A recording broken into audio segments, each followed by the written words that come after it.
di dalam kondisi seperti ini kita jangan kehilangan akal, harus kreatif, inovatif, cari celah. Pintu depan ditutup, pintu belakang ditutup, pintu samping ditutup, pintu kanan ditutup, ya lewat atas Anda. Atas ditutup, lewat jendela Anda. Gitu. Cari, pasti ada celah, pasti ada celah. Champion never quit.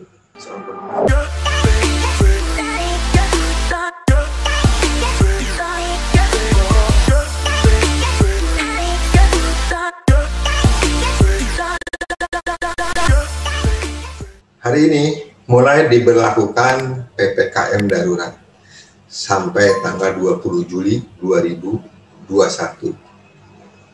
18 hari kita dibikin stay at home, di rumah aja. Kenapa? Karena pemerintah lagi menekan pergerakan virus, mobilisasi orang-orang supaya virusnya tidak naik. Peraturan ini telah dibacakan oleh Bapak Presiden Joko Widodo. Yuk lihat pengumumannya. Situasi ini mengharuskan kita mengambil langkah-langkah yang lebih tegas agar kita bersama-sama dapat membendung penyebaran COVID-19 ini. Setelah mendapatkan banyak masukan dari para menteri, para ahli kesehatan, dan juga para kepala daerah, saya memutuskan untuk memberlakukan PPKM darurat sejak tanggal 3 Juli hingga 20 Juli 2021, khusus di Jawa dan Bali. Pertanyaannya, kegiatan apa, terus peraturannya seperti apa? Ya, ini mungkin harus diketahui juga. Saya tapi bicara lebih ke tips bagaimana kondisi seperti ini kita sebagai broker properti, sebagai agent properti, bisa sebagai pemilik kantor, owner, principal, member broker, atau office manager, atau sebagai marketingnya. Kegiatan dan peraturan. Kegiatannya, oke saya bacain ya. Kegiatannya perkantoran untuk peraturan untuk zona merah dan zona orange. Jadi perkantoran itu work from home 100%. Jadi yang kantor nih tutup. Nggak kerja di kantor, kerjanya di rumah, stay at home supaya virus ini tidak menyebar. Kecuali, ada kecuali nih, sektor esensial. Sektor esensial itu 50% di kantor, 50% di rumah. WFH 50%, WFO 50%. Jadi 50-50 lah untuk esensial. Yang kedua, sektor kritikal. Sektor kritikal itu boleh ke 100%. Boleh. Seperti konstruksi, infrastruktur boleh. Kesehatan 100%. Ya. Nah, untuk kebutuhan sehari-hari batas jamnya sampai jam 8 malam kapasitas 50%. Untuk belajar mengajar sekarang bukan sekarang, dari yang dulu juga ya, pakai daring ya. Cuma memakai media daring. Nah, untuk restoran dan rumah makan itu melayani hanya delivery, jadi nggak boleh makan di tempat nih. Jadi hanya delivery aja. Ini udah mulai ketat nih, karena setahu saya Satpol PP, TNI, sama Polri udah mulai keliling, udah mulai sidak. Jadi hati-hati. Ada beberapa tempat yang tutup sementara, jadi nggak operasional, tutup gitu kan, seperti pusat pembelanjaan atau mall, tempat ibadah, fasilitas umum, seni budaya dan kemasyarakatan itu tutup full untuk sementara, jadi nggak ada kegiatan. Kecuali ini ada resepsi pernikahan ya, dihadiri maksimal 30 orang, hanya 30 orang, mungkin kerabat terdekat, saudara, keluarga terdekat, dan makanan pun disediakan dengan wadah tertutup untuk dibawa pulang, jadi nggak boleh makan di tempat, makan bawa pulang. Ini benar-benar ketat ya. Untuk transportasi umum kapasitas maksimal 70%, jadi dibatasi maksimal 70% untuk transportasi umum. Konstruksi tetap ya. Nah, tentunya hal ini mengakibatkan ini ekonomi udah mulai bergerak kemarin. Dengan adanya peraturan ini, ekonomi agak tersendat lagi nih. Saya ada di sektor industri properti, terutama di broker propertinya. Pertanyaannya kan, bagaimana menyiasatinya? Apa yang harus dilakukan?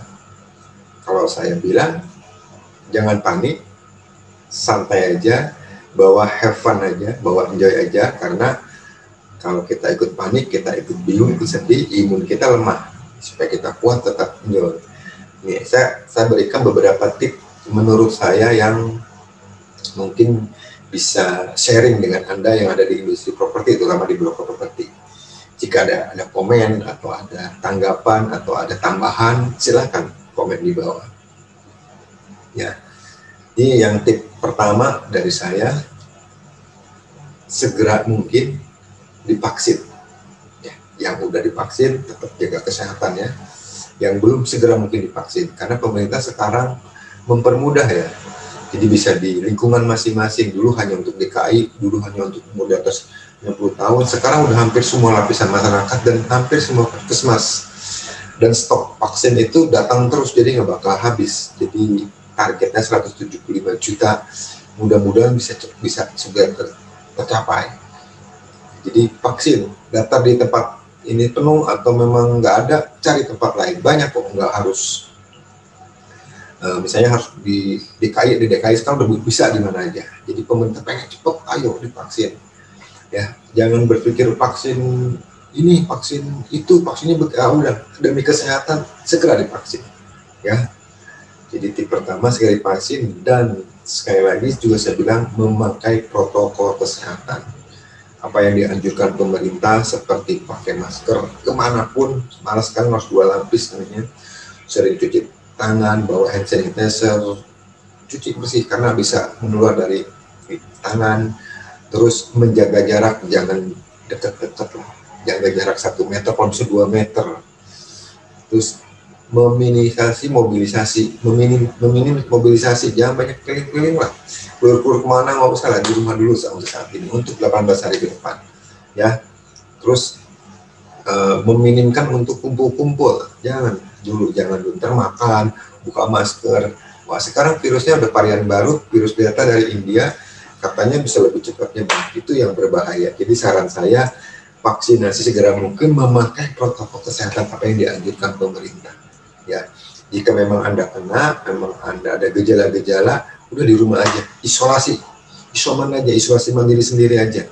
Kecuali memang udah gawat, udah memang ini, silahkan Anda ke rumah sakit juga penuh sekarang, di mana-mana penuh. Ya, kesediaan ranjang udah hampir berapa persen? Udah hampir 92% udah penuh. Jadi, karena kan di rumah bisa dipantau sama keluarga terdekat. Ya, jangan lupa juga makan yang bergizi, terus jangan banyak pikiran, terus pola hidupnya rubah lah, jangan tidur malam, jam tidur cukup, pikiran tenang, nonton yang lucu-lucu aja, jadi kebawa semangat. Yang pertama. Ini yang kedua nih, menurut saya itu penghematan efisiensi. Kita tahu nih, COVID ini nggak tahu sampai kapan berakhir, tapi minimal kita ada expand 3 bulan lah. Kalau ini Juli, Agustus, September, minimal ada fixed cost kita kan ada tiap bulan nih pengeluaran, nabuk 3 bulan lah minimal. Kita nggak tahu sampai kapan nih, tapi mudah-mudahan bisa turun nih di dalam waktu 18 hari ini, expand 3 bulan. Jadi hemat mana ada variabel cost sama fixed cost. Kalau fixed cost ya memang dikeluarkan lah, tapi kalau variabel, misalnya pemakaian telepon yang di kantor ya bisa dikurangi, atau listrik kalau nggak dipakai ya karena yang datang mungkin nggak banyak, jumlah orang yang ke kantor nggak banyak, mungkin listrik atau AC nggak semua lah, dibikin 1-2 ruangan aja, tapi jaga jarak tetap. Atau work from home, work from office, jadi adminnya kan bisa dibagi, sebagian memang di rumah, sebagian di kantor. Itu jam kerjanya dikurangi. Tentunya kalau jam kerja dikurangi dan waktunya diperpendek, terus yang kerja nggak full di kantor, itu kan bisa mengurangi pengeluaran juga, direvisi lah untuk gajinya buat karyawan. Ya, hemat, efisien. Terus biaya-biaya untuk iklan yang nggak perlu, yang nggak efektif, jangan. Biaya-biaya yang memang sifatnya tidak ada feedback yang bagus buat kantor, saran saya jangan. Jadi benar-benar harus efisien, harus hemat, karena kita nggak tahu COVID ini ke depan sampai sejauh mana. Yang ketiga, pergunakan digital. Sekali lagi, digital. Yang ketiga. Nah, digital ini jadi supaya tetap kita ada interaktif dengan yang marketing atau yang kantor, ya, buat Zoom pelatihan, Zoom diskusi, Zoom apa yang sifatnya membangun. Ada komunikasi tetap, walaupun tim kita masing-masing di rumah, walaupun tim kita tidak di kantor, tapi tetap komunikasi via Zoom bisa, dengan Webex atau dengan Google Meet. Banyak kok aplikasi-aplikasi yang gratis ya, yang bisa kita diskusi, ngobrol. Jadi jangan lost begitu aja ngobrol. Pergunakan digital Zoom. Nah, kalau kita bicara digital juga, Anda sebagai agent properti atau broker properti, Anda harus paham untuk meningkatkan iklannya di portal properti. Tambahin tuh, biasanya iklan sehari 1, tambahin jadi 4. Ya, terus sehari naik turunin supaya posisinya tetap ada di atas. Ya, terus tambah. Kalau misalnya maksimal iklannya, misalnya kalau di rumah123.com maksimal tertentu ada 250 iklan, ya Anda bisa bayar lagi supaya bisa 500 iklan. Atau kalau mentok, ya putar aja yang nggak bagus atau yang nggak hot, iklannya yang harganya misalnya terlalu tinggi, bisa diputar aja. Deskripsinya, fotonya dirubah. Selagi Anda banyak di rumah, coba main di kita, belajar di kita, di YouTube banyak kok. Ya, portal properti yang memberikan yang free pun ada. Yang rumah.com, 123, OLX, yang mau dipakai itu portal properti yang memang mendatangkan leads-nya atau pengunjung itu banyak. Jadi tadi akan nanya-nanya. Ya, terus media sosial Anda, status WhatsApp, Instagram, Facebook, atau sekarang TikTok, pergunakan branding. Belajar, kalau nggak ngerti, saya nggak ngerti TikTok nih, belajar di YouTube cara bagaimana TikTok. Terus Instagram pun ada Instagram Reel yang terbaru, terus Facebooknya, belajar editing, belajar aja terus, belajar. Tapi juga bisa, nggak semua kayak anak bayi nggak harus lari kan, dia ngerangkak jatuh, tapi lama-lama kan kalau udah bisa lari. Sama. Digital penting saat ini, digital penting saat ini Anda mempelajari digital, karena promosi sekarang udah zamannya udah online, offline udah ada, cuma mungkin bukan ditinggalin. Ya, pakai digital yang ada, manfaatkan digital yang ada, media semua pakai, karena itu bisa mendatangkan calon pembeli. Yang selanjutnya, yang keempat ya, fokus kepada listingan yang hot atau ownernya lagi butuh cepat dijual, atau yang harganya terkoreksi. Banyak kok sekarang orang-orang yang mau jual cepat, bisa di bawah pasar 20 hingga 25%. Cari, Anda tahu nih, kalau pasarannya 3 miliar, ternyata dia paling cepat dijual karena ada kebutuhan kondisi seperti ini, bisa jual di bawah 3 miliar. Yang seperti itu tuh Anda fokuskan. Masih banyak orang di Indonesia, terutama di Jakarta, yang masih punya uang disimpannya di bank atau di bank. Cuma dia ragu aja mau membelanjakan, takut. Jadi yang seperti itu tuh yang Anda fokuskan. Atau properti-properti yang memang eye-catching gitu loh. Artinya itu yang bisa banyak dilihat orang, ya, yang penampilannya bagus. Pokoknya fokus aja properti yang menurut Anda ini bisa diterjual, terutama yang sekali lagi yang lagi BU. Karena biasanya mereka karena BU ditawar berapapun dipertimbangkan, sering tuh kejadian tuh, nggak nyangka gitu kan, di harga sekian ditawar, misalnya harganya 3M ditawar 2,2, saya pikir masih jauh kan. Ada juga yang mau karena lagi butuh. Jadi seperti itu, ada peluang. Ingat, sebagai broker properti yang ada di Indonesia ini, peluang itu ada. Cari yang biru, yang mau cepat. Ya. Yang kelima ya, menurut saya yaitu networking tetap dijaga. Ya. Jadi networking itu bisa luas ya. Networking itu bisa database Anda yang punya database, say hello, kasih tip, jangan langsung jual antar mereka bosan juga, mereka jual ya, kondisi kita nggak tahu. Kasih tip, kasih sesuatu, berita tentang sesuatu yang bagus. Database-nya Anda kelola, jangan sampai dia pas lagi debut bisa lari ke orang lain loh. Reminder, ada apa, ucapan apa, database di maintain. Ya, terus kembali ke networking-nya itu yang berhubungan di industri kita, teman-teman kita, misalnya dari perbankan, dari developer, dari notaris, itu tetap kita keep kontak hubungan. Bisa dia suka kirim tuh suku bunga atau promo apa, atau mereka lagi ada acara Zoom atau acara event apa, ikut aja. Jadi ada relasi tetap berhubungan. Terus yang selanjutnya juga untuk relasi yaitu networking yang ada di kantor, sering Zoom, ngobrol lewat WhatsApp, video bisa atau apa, ada interaksi. Dan di asosiasi atau di networking kita, di grup-grup kan ada tuh, jangan ditinggalin. Kita itu kan tim kita juga. Kalau kita punya barang terus kita tidak ada cara pembelinya, kalau Anda share di networking Anda, bisa kemungkinan pembeli dari bendera lain atau dari teman Anda. Networking itu penting zaman sekarang. Atau Anda ada yang nyari properti terus Anda nggak punya produk, ternyata di grup sebelah ada atau di teman Anda yang lain ada, kenapa enggak saling kobrol? Itulah pentingnya networking. Jadi menurut saya networking jangan ditinggalin ya. Jika Anda punya listingan yang bagus, videokan, buat video, nggak usah bagus-bagus lah kalau Anda bukan profesional, atau ya buat aja di slide atau gini nih sambil ngomong, andanya nggak kelihatan tapi suaranya, jangan shaking lah, jangan goyang supaya orang lihatnya enak.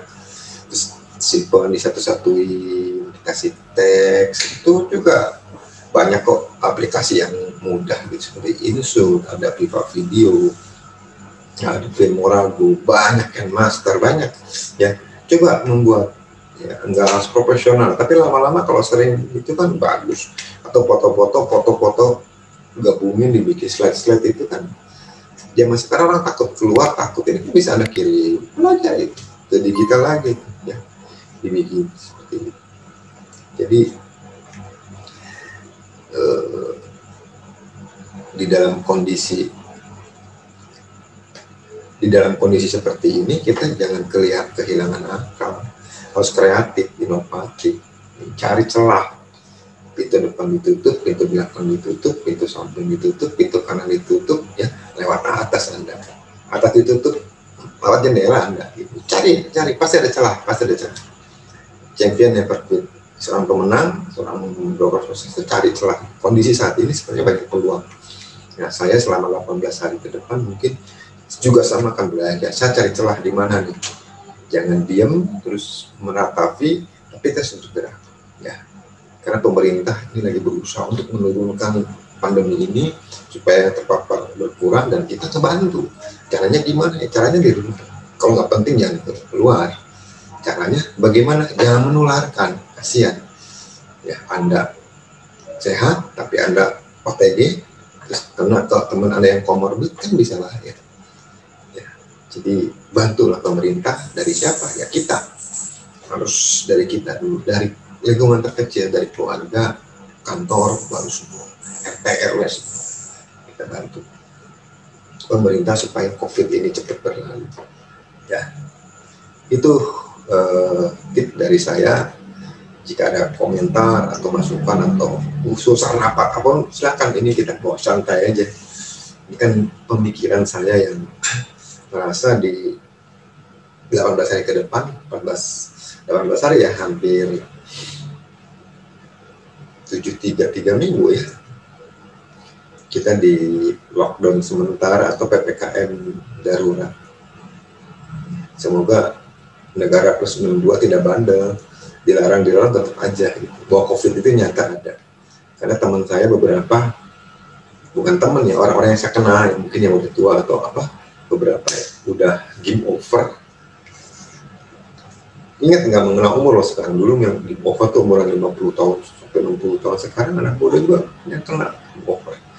Sayang, yang sayangi diri Anda siapa lagi gitu, kalau bukan Anda sendiri, protek lah.